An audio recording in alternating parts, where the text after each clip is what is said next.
Welcome back, everybody, to the Success Partner Podcast. I am your host, Daya Naef, and today we have Becky Freemal as our guest, and I am so excited to have this conversation with her. Welcome. Thank you. Thank you. I am really jazzed about it. I'm ready to do it. Awesome, exciting. Well, let's just jump in. They're going to have your very exciting bio in the show notes. But you are an Emmy award-winning journalist, a chief marketing officer, a bestseller. Just the credentials galore, and a super cool person. I know you from known you for a little while now, and we've had a few conversations. So really, just jump in. What would you like our audience to know about you? The biggest thing for me is the connection of people. I think that is where we were just talking about this, like what fills my soul, which, really just speaks to my soul, is being able to connect people. And I think that's how I fell into the whole marketing and communication realm, because there are people in the world who have problems. There are people who have solutions. And it's my job as their communicator, their marketer, to connect them, to help them find one another. Obviously, at the end of the day, we're a capitalistic nation and you need to make money, but it really just makes me feel good to know that people are connecting and helping one another. I know it makes me sound like I'm running for Miss America. I promise I'm not, but I love it. I love it. That's awesome. I love that. And you and I are both kind of what is considered fractional officers. We go in as needed on an as needed basis to the industries that they serve. And this is kind of, I don't know if it's a new term, but it gained some popularity and you hear it more often. Can you share a little bit more about that? Absolutely. As you know, the fractional space has really rocketed, and even just this year of 2024, but in the past several years, the fractional space has been there, and it's really an area that helps, especially in the time of life that we're at, or the cycle of life that we're at, where so many people are founding companies. And it's really moved from the gig economy to like this founding economy, if you will. And fractional CMOs, fractional COOs, fractional insert whatever executive, officer space you would like, really help those companies move from when they're graduating from that startup phase and need to get to that next growth, cycle in their life, but they're not quite ready for the heaviness of a full-time C-suite. They don't need the full-time expense. They probably don't even want the full-time commitment. And from my perspective, as a fractional chief marketing officer, CMOs have the least time or lifespan on a C-suite team. They're the ones who tend, as a full-time employee, even tend to kind of peel off sooner than the other executives. And so moving into the fractional space in a way is just me not fighting that, moving toward it and letting people know, hey, you need strategy. These younger and mid-sized companies hire junior level marketers that do wonderful things, but maybe don't quite have that experience to build that cohesive strategy. But a fractional is perfect for that, because you have someone like myself or like you who have been out in the working world for 20, 30 years. Caveat, I started when I was 5. Anyway, I'm not that old. Actually, I am that old. But we come with experience, and life experiences really complement so well the education that we all gained years back. And so taking that together and building that cohesive strategy to help a company move to the next level is so satisfying. I love to see it, and I love seeing it happen, and I love being a part of it. Yeah. Well, thanks for touching on that founder startup economy and that little shift from gig. And since you brought it up, so we are some mature ladies. How are you working with the communication of what could be a younger client? At the end of the day, it's about connecting people, which kind of brings us back to the very first thing we talked about. That is so imperative. So you can be as well schooled and as well versed on technology and the latest platform and generative AI, or, scraping the web for your email campaigns, or whatever that you insert any marketing channel. All of those things can be learned. They're technical aspects that can be learned. And to be honest, in 5 years are going to be old hat, and you're going to have to learn something new. So in a way, it almost doesn't matter how old you are, because in 5 years, it's going to change. Heck, in 1 year, it might change. 2 years ago, no one even knew what AI was. And now it's everywhere. Everywhere. But it goes back to life experience and understanding how to speak with people and how to connect with them where they are at that moment in life. And again, those are experiences and attributes that I can share and bring to the table of a client that maybe someone who just doesn't have the lived experience is there yet. They'll get there. They'll absolutely get there. They're just not there yet. And so a lot of times as a fractional chief marketing officer, not only am I helping the company grow and move toward that kind of cohesive path to the future, but I also get to school, if you will, or educate some of the younger marketing members that are on the team. Like they'll have, for example, some companies I help will have internal marketing team members, but they just aren't quite there yet. My job is to make sure they get there. And so we're not only are we helping the company grow, but in doing so, we're also helping their team grow and evolve and eventually say, Becky, we're good. You did what you came to do. And, you know, we have people that we can, and internally that might be able to take over for you. So, yeah.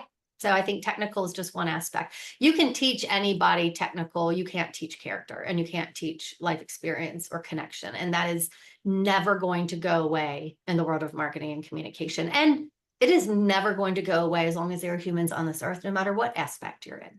You need to be able to communicate with one another because at the end of the day, that's the end client. The person is the one who has the problem. All the widgets and the technical stuff and the things you're selling are there to help people. They're always going to be the end client. Yeah, absolutely. That consumer relations and build the Yeah, thing that will service, not just build the thing that you want to build. right. Yeah. Right. Yeah. So you mentioned on a previous conversation about AI, and how you feel that that will strengthen our ability to be human. Can you elaborate on that? Absolutely. I think that AI is definitely something that a lot of us, okay, none of us know 100% about. I think as soon as we find someone who says, I have it all figured out, run for the hills because they don't. Yeah. Not going to happen. But, you know, and with technology in general, whether you call it AI or whatever it's going to be called 5 years from now, insert new name. When it comes down to it, a lot of these technologies that are continuing to evolve are helping us take some of that automated, some of that mundane, repetitive items off of our list so that, you know, the things that feel like they could be automated now are automated. You don't have to waste your time doing this repetitive task and, you know, doing whatever platform you use for your finances and keeping your books. You know, there's a lot of fintechs out there now that have this automation that takes place. Email, there's nothing wrong with this. When someone sends you an email, to have a triggered email that goes right off to them immediately just to make the connection. Eventually, yes, the people need to connect. But you know, just to be like, hey, we got you. You're in the queue and you know, you were seen and you were heard. Those are all things that we're starting to be able to do and have been able to do automation wise. And now AI is only adding to it. That frees us to do the things that we do best, which is to be human and to take that time to really make those heartfelt, deep connections with people. I mean, at the end of the day, building a business and to grow it comes down to connections. And people do business, as we all know, with people they know, like, and trust. And I'll take one step further and talk about, as boring as it may sound, the hierarchy of effects. But what that is in a nutshell is people think, people feel, and then people do. And it is that simple of a path. Think, feel, do. Think, feel, do. It's just a cadence. And when you look around you in the world, you will notice that is the path that these things can fall under. And our job as humans is to really impact people on that emotional feel level. Because when we do that, the very next step in think, feel, do is do. They take the action we want them to take, which is converting a client, bringing in new donors, getting investment money for a startup. I mean, insert whatever the do action is right before it is feel. And that is what humans need to really focus on, the thinking part. Okay, do we stop thinking? Absolutely not. The feeling is more thinking than anything because there's a lot more to it. There's a lot more nuance to the feel side.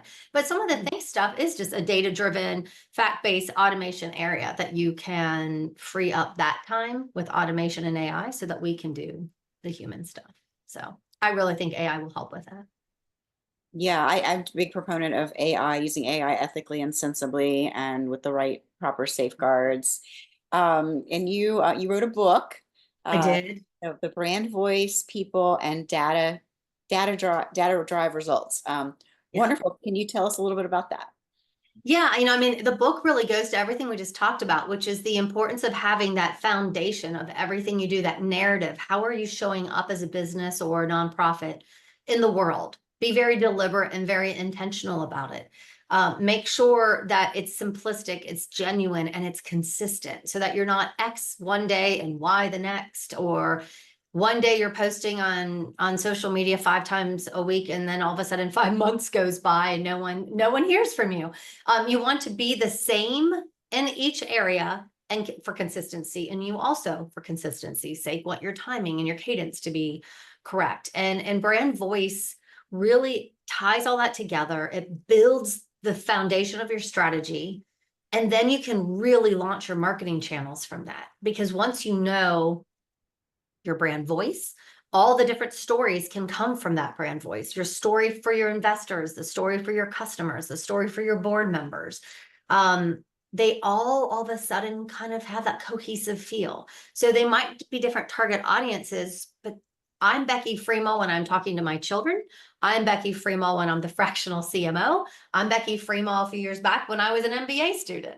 And it's because my brand voice founds all of those stories. All those stories are founded in the brand voice, and they're cohesive. So if you would talk to one of my MBA professors or classmates, a client, and one of my children, there should be some sort of a consistent theme.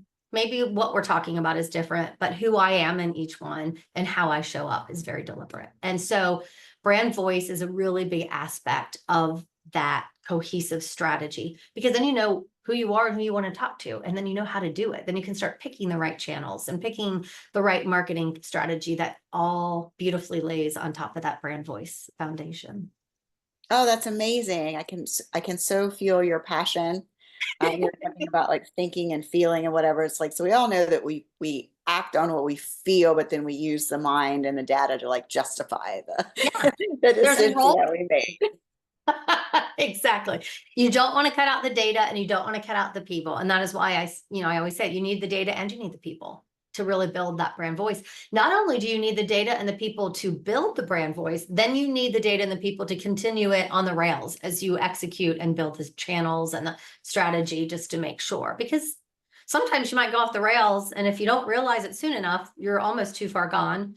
Or you might start going off the rails and be like, wait a minute, we're evolving, and this path might be one we want to investigate a little further. So the people and data are needed to build the brand voice, and they're also needed to continue the marketing strategy and be very deliberate about that. I love that. So can you share a quick client success story? Oh, sure, absolutely. I think one of the biggest, really neat campaigns I worked on was finding the brand voice for a financial institution, where we were really focused on our consumer, just looking at our target audience as consumers. We had two very different consumer bases. One was lower socioeconomic, one was a little bit of a, not a little bit, definitely a higher economic rank, and we had to be able to speak to both of them. And we really came up with this whole concept of speaking their language, and that when they come in the door, we are here to listen to them, because it's really not so much about the amount of money you have or the background you come from. Our brand voice is, we are here to enable you to live the life that you deserve to live, to enable you to get that sweet ride that you've always wanted. You have had that car you've had your eye on, or that nest egg that you wanted to save for retirement, or maybe it's something more functional, like your first home that you've wanted to, you've been wanting to save for all this time. And in doing that, we had a go-to-market project or product, and surrounded and really built by that brand voice. We were able to build a campaign that drove $70 million in revenue for the organization, as well as separately, we did an onboarding campaign for new client attraction. And when they came in and it was triggered, this is a beautiful thing about automation. We really put the human feel into our narrative. It was built by our people and our data. And then we use automation to send out these emails. So every few weeks, they got a new email based on the product they had and what it looked like they might want or need down the line. Either they took it or they didn't. There was no hard sell. It was just, hey, we have the thing. And that alone brought in 28 million in gross revenue on top of that other one. So yeah, I mean, there's some really good client success stories. I think one of the things, Daya, that's so important is when this is done, You have the CEO and the leadership team that allows it to happen. I think sometimes people hear story or brand voice or just marketing in general, and they get a little nervous, like, oh, we got to grow right now, we need to make money. And sometimes you can't draw that direct line from A to Z like you can with data. But I guarantee you, I have seen it happen. And if you take the people side out of it and you just do the A to Z straight line with data, you're going to see your numbers drop, because your bottom line is not your number, trend line, whatever. Your bottom line are the people who make the decision to buy the product or service to then make those numbers go up or down. So if you don't connect with the people, they're not going to do based on think, feel, do, and your trend lines are going to drop. So it's really that simple, but life is simple and we all like to make it very difficult. Oh boy, how do you make like it come? Well, good. Well, how can our listeners get a hold of you? So the best way to catch me, I'm on LinkedIn all the time, and it's just my linkedin.com. What is it? /in/Becky Freemal, but Becky Freemal for short. And then on my website, beckyfreemal.com. Wonderful. Well, thank you so much for coming. So glad that you were able to, this has been a lovely conversation. And thank you all of our listeners at the Success Partner podcast with DayaNaef. Stay tuned. There is more to come.